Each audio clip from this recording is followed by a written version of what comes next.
لوگوں کو بتلا دیا کہ میری امت کے لوگوں یہ یاد رکھنا انا آخر الانبیاء وانتم آخر الامم لا نبی بعدی ولا امت بعدکم، یہ یاد رکھنا میں آخری نبی ہوں، تم آخری امت ہو، میرے بعد کوئی نبی نہیں آئے گا، تمہارے بعد کوئی امت نہیں آئے گی۔ پھر جناب محمد رسول اللہ ان سے سوال کرتے ہیں کہ ہل بلغت، کیا اللہ نے مجھے جو پیغام دیا تھا نبوت کا، جو پیغام دیا تھا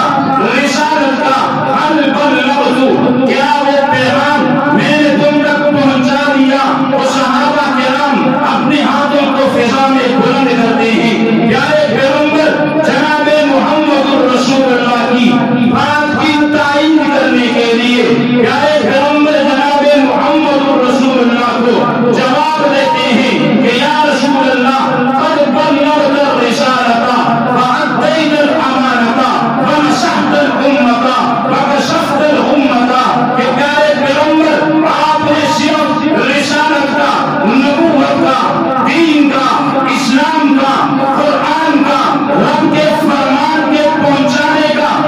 آپ نے صرف پہنچایا نہیں بلکہ آپ نے پہنچانے کا حق ادا کر دیا۔ صحابہ نے کیا کہا کہ یا رسول اللہ